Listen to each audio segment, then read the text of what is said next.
Waahwe TV, Australian Ghanaian TV station. Where Waahwe TV? My son baby, many dear. There's a beer maybe the answer of the tour. You win your baby go house, I said. About a drawing, yeah, I said. We do more cotton pa, the DD, kwame asante, and the better chunk come up. Name woman before the better come on the park or gem crowd for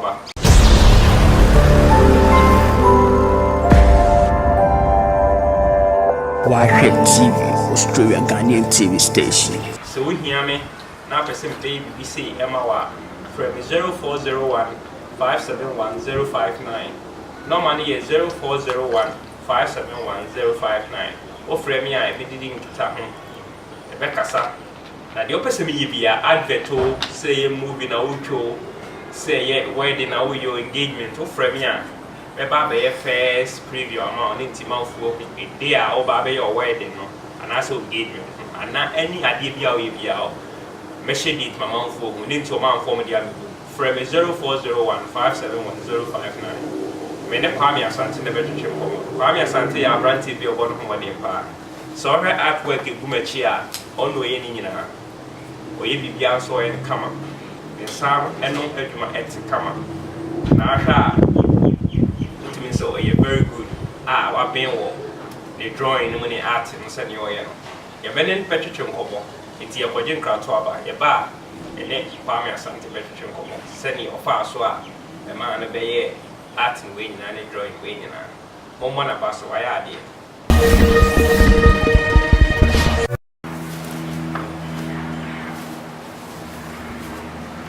Send your mechanic, can see a project crowd to about me, Kwame asante never to come.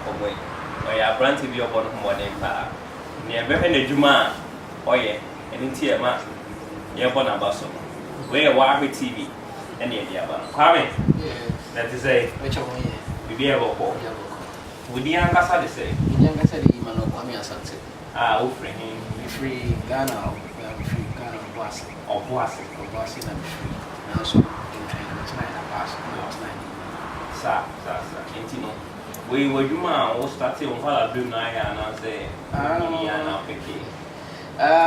didn't know me tie was school. Let me tie it, but I'm in see Ghana almost so arts and so. So we are not this year. The brother did our Ghana, may have from our draw Christmas near our boss, so no, you mean like it. It's not, I didn't mean I didn't need it for fun.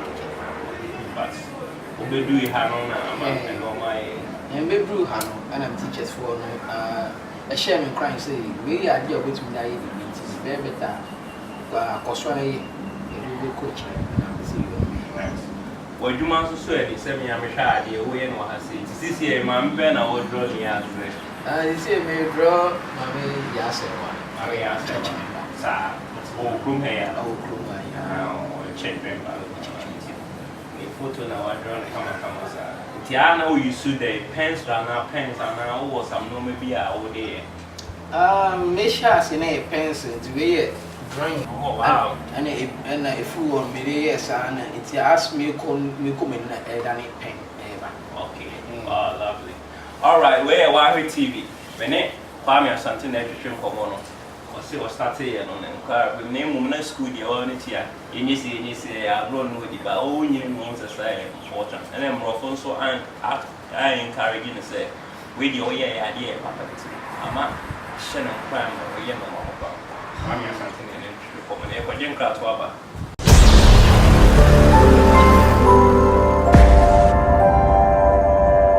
Waahwe TV, Australian Ghanaian TV station.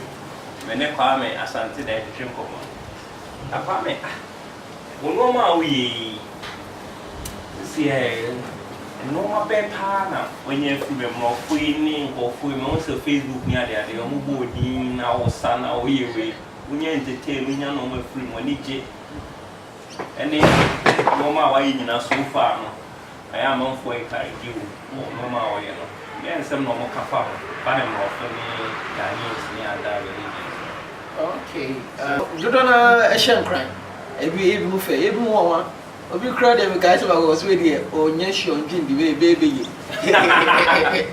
so we meet me the pen obi meet me the pen pan draw ade egu o to draw that draw picture obi phone at one party or give me say e bit my nti no omo hye me cry na when no e de buy man buy ni say tamna me share say drawing na ne ma be ye basa na move like na me feel depressed we were be awra and then I shall say it will like teachers for no as in crime teacher catch them say tell me real home na me area me find art me find share me art and we story na buy ya we buy ya okay mo de more art wow nice into no share your means we bro share we are bro for na original for art and we Africa for art and we Christian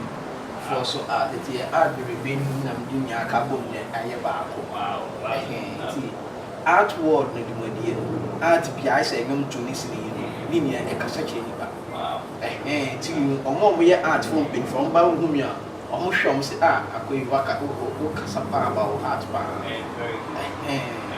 me na we drawing we am na na drawing here me na ma fe de pa ye nti me draw sa me draw na pa oh me na friend Maya lovely and you are the for draw ne na wo hwe di o wa ne na pa as so ni no abro no draw ya de na de boss ruin so a no so ye the boss ruin akule bia owo South Africa crowing back so it's a Kenya crowing bi so na me de coffee price me share se metum de aye give it me the coffee we coffee no na me artwork wow coffee pound or the ice artwork very very good now one announce no me treat ya no ni se ne we na traditional no man na say but there was some no me go and African the traditional way na the kind of way but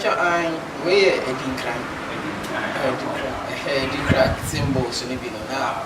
The reason why I be here is but will be me promoting my culture as Ghana. Your culture symbols. Me person me to go and go for a bomba kuma. Mama to mama no ma ko ya mo se o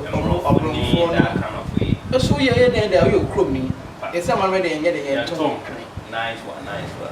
Any picture me any entertainment bra any entertainment as this you see oba say one na o gonna a very good pa we say so no ka say e wa ka say e wa nkasa oni mi di kan kasa no na we na di enti na ma o yes ade we art people friend heritage apart which means be say go for hu mi chi be say me art of new hu anu ahye so say akore de krowe na oka ntinyama e wo mu ni nya kasa eni ginya me ni sam kofa symbols ne wo na my we my say na me ni afa ehwe na my symbols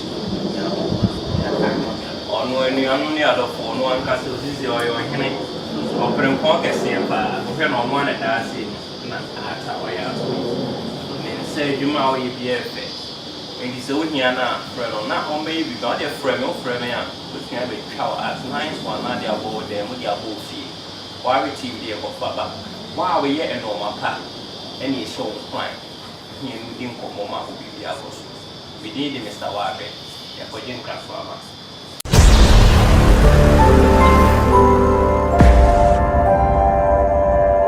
Waahwe TV, Australian Ghanaian TV station.